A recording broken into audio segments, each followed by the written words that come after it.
Bismillahirrahmanirrahim. Alhamdulillah Rabbil Alamin. Wassalatu wassalamu ala ashrafil anbiya wal mursalin wa ala alihi wa sahbihi ajma'in. Assalamualaikum warahmatullahi wabarakatuh and a very good afternoon. I will specifically share with you today the approach of Malaysian towards Shari'ah governance in Islamic finance. So basically, I will go directly towards what are the various models of Shari'ah governance, and then I will focus specifically to the approach of Malaysian. So there are various models of Shari'ah governance adopted by different jurisdictions, and the Malaysian approach is via two-tier Shari'ah governance infrastructure comprising of centralized Shari'ah Advisory Council at the regulatory level, which is central bank, and the second tier is Shari'ah Committee at the Islamic financial institutions level. So this is a snapshot of the evolution of Shari'ah governance in Malaysia. It started as early as 1983 with the establishment of with the enactment of Islamic Banking Act 1983 to allow the establishment of the first Islamic bank in Malaysia, followed by Takaful Act 1984.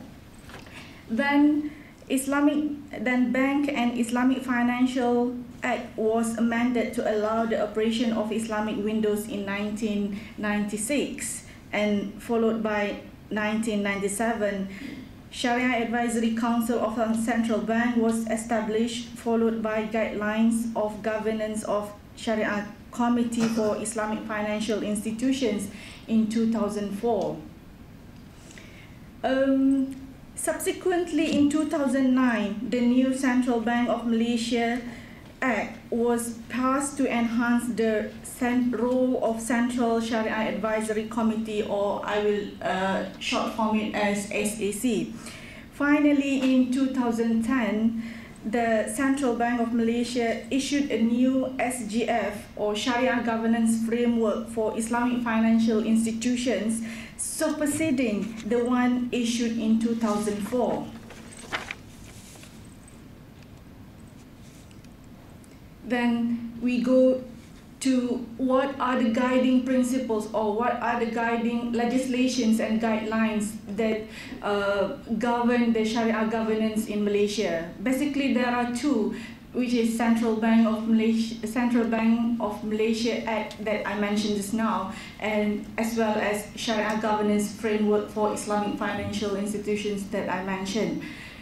So the key features of CBMA, Central Bank of Malaysia Act 2009, is to basically to feature that SAC of the Central Bank is an apex authority body for the ascertainment of Islamic law for the purpose of Islamic financial business. And Shari'ah framework, which took effect, which was issued in 2010 and took effect from the 1st January of 2011, among the key objectives that the framework aims at is to set out the expectation of the central bank on an Islamic financial institution Shari'ah governance structures, procedures, and arrangements, as well as it aims at providing a comprehensive guideline to the boards of directors, Shari'ah Committee, and management of the Islamic financial institution in discharging its duties in matters relating to Shari'ah. So this is basically the model of the SGF that we have in Malaysia, which was issued in 2010. So this is a snapshot of the contents of the SGF. It consists of 6 main sections, mainly general requirements of Shari'ah governance framework, oversight, accountability and responsibility, independence, competency, confidentiality and consistency, and lastly, Shariah compliance and research functions. So from this SGF, we can highlight 4 guiding principles or foundations in which the SGF is built upon. First, oversight, accountability and responsibility. So this is a clear demarcations on accountability and responsibility of not only board of directors but also the Shari'ah committee and the management of the Islamic financial institutions. And then in terms of independence, whereby the Sharia governance framework issued that the Shari'ah committees should be recognized by the board as being an independent body. And then Sharia committee's decision shall not be set aside.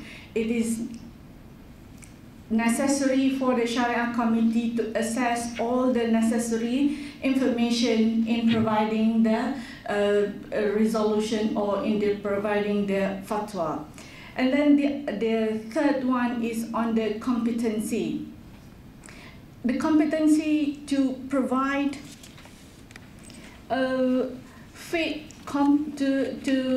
to explain, to outline the fit and proper criteria for the Sharia committees. And then it provides that Sharia committee should undergo continuous training provided to the key internal stakeholders. And then from there, Sharia committees will be involved actively in the succession planning program for the Sharia committee itself. And then lastly, the guiding foundation is the confidentiality and consistency, whereby the Sharia committee should confidentiality should be observed by the Sharia committee. And then the restriction of the Sharia committee membership in Islamic financial institution within same industry, whereby a Sharia committee can only sit at one board. If let's say the Sharia committee has already sit on the board at the central level, therefore they cannot be sitting again at the Islamic financial institution level. And then the Sharia committee should not undermine the Sharia Advisory Council of the central bank's rulings. Apart from the salient features or the key guiding principles that I mentioned just now, the Sharia governance also emphasized on the Sharia compliance function of Sharia compliant functions comprising of Sharia review, internal Sharia review, Sharia audit, Sharia risk management, Sharia research, and Sharia secretariat. So these are basically I don't have to read through all these because these are among the expectations that the Sharia governance expect the Sharia committee, not only Sharia committee but also the board and the management of the Islamic financial institution to observe. So with regard to other key organs, apart from board, Sharia committee and management, the Sharia governance framework also outlined that there should be a Sharia compliance function comprised of Sharia audit, whereby it aims at providing an independent assessment and objective assurance and to ensure a sound and effective internal control system for Sharia compliance. And then it requires, the SGF requires the Sharia review to ensure that the activities and operations carried out by the Islamic financial institution does not contravene with the Sharia. And then,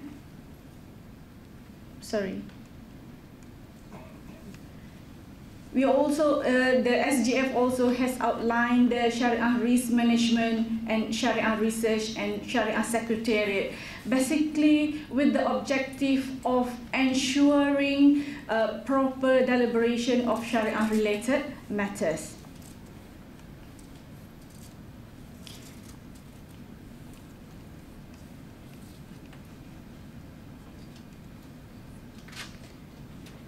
So moving forward, what should regulate the Shari'ah governance? So in Malaysia, we have established a self-regulated Shari'ah supervisory board by establishing association of Shari'ah advisors and supervisors, whereby the main objective is to promote and maintain the high level of professionalism with the standards of competence and conduct of Shari'ah advisory services for Islamic finance in accordance with the Asas Code of Conduct. So in the short form, we call it Asas, Association of Shari'ah Advisors. It was established early this year with the objective to, again, to inculcate and maintain public confidence and trust in Islamic finance, particularly on the Shari'ah products and services. So that's all from me to share the experience of Malaysia on the Shari'ah governance approach. Thank you very much.